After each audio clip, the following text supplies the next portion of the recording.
Hoje vamos falar sobre 5 tendências da atual sociedade digital: extrativismo de dados, mediação digital, consenso algorítmico, emancipação predatória e tecnotopia. Vamos lá?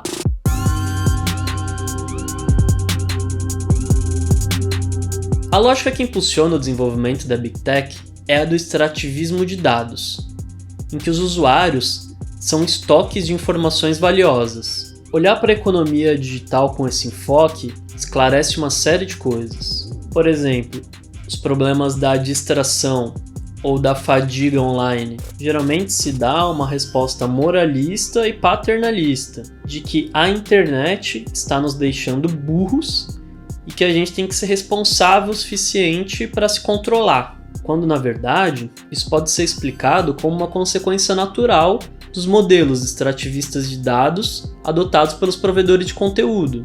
Foram eles que projetaram sistemas para distrair a gente ao máximo, porque é assim que eles maximizam a quantidade de vezes que a gente clica, fornecendo os nossos dados. Eles continuam escavando a nossa cabeça como as empresas de petróleo escavam o solo, e os dados seguem jorrando dos nossos reservatórios emocionais.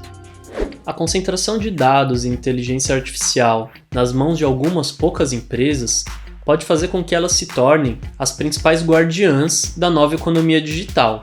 Os próprios governos sofrem com as medidas de austeridade que eles adotam, e com isso contam com poucos recursos para as áreas sociais, ao mesmo tempo que as empresas de tecnologia detêm os dados e a infraestrutura computacional para oferecer esses serviços importantes e a um custo menor. Não admira que seja grande a tentação de contratar essas empresas e construir um novo tipo de estado de bem-estar. Um estado de bem-estar digital, com a maioria dos serviços fornecidos e controlados pela Big Tech.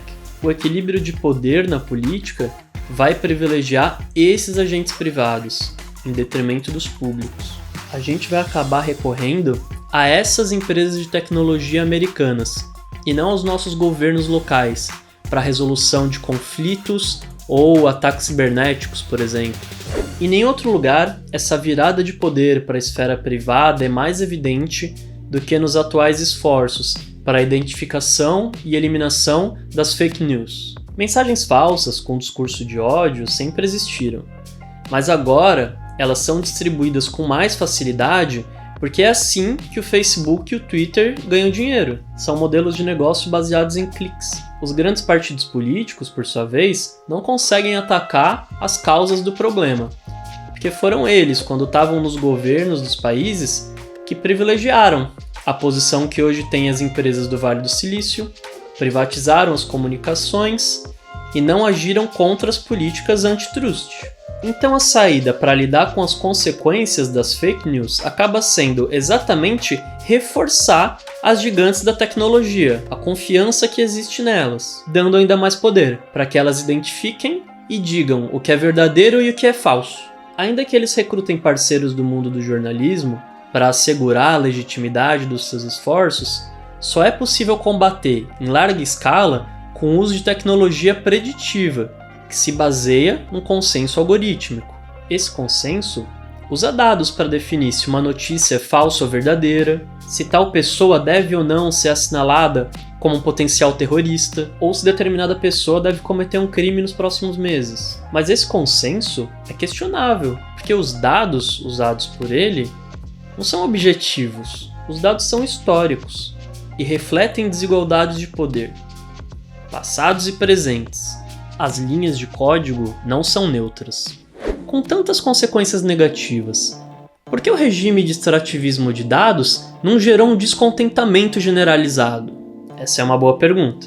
Em primeiro lugar, temos que considerar o fascínio ideológico das promessas emancipatórias do Vale do Silício. Mas além da propaganda, vamos falar a verdade. Muitas das soluções oferecidas, elas geram de fato comodidade para a nossa vida, certo? A gente ganha tempo livre com o assistente do Google, quando ele, lendo os nossos e-mails, cria lembretes personalizados, organiza a agenda. O que é mais difícil de ver é que o custo disso funcionar é a gente introduzir nesses sistemas todos os nossos dados. Na verdade, mais do que isso, a gente não insere só os nossos dados, a gente insere a nós mesmos. Porque para funcionar bem, esse sistema requer a nossa rendição completa.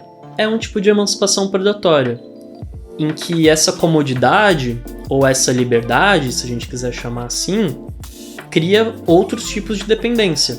A questão é saber se essa nossa dependência crescente em relação aos gigantes da tecnologia, não só como consumidores, mas principalmente como cidadãos, reforça ou não a nossa autonomia. Existe uma ideologia a respeito da benevolência do setor tecnológico. Afinal, não é graças à tecnologia que aqueles antes alijados da sociedade, agora a partir de aplicativos, têm direito a fazer empréstimos? Não é por meio da tecnologia que aqueles pais que não conseguem pagar uma babá, agora por causa do YouTube, podem deixar a criança por 1 hora lá assistindo vídeos? Muita gente vê um futuro mais descentralizado, humanizado, amistoso, para pessoas e para o meio ambiente, chegando até a imaginar algo como um nirvana, igualitário e ecológico, pós-capitalista. A tecnologia não é boa nem ruim em si. Ela pode ser muito libertadora, mas não da maneira que está sendo usada hoje, pelas gigantes da tecnologia. No episódio que vem, que vai ser o 8º e último dessa série, a gente vai falar um pouco sobre como contra-atacar essas tendências. Um abraço e até a próxima!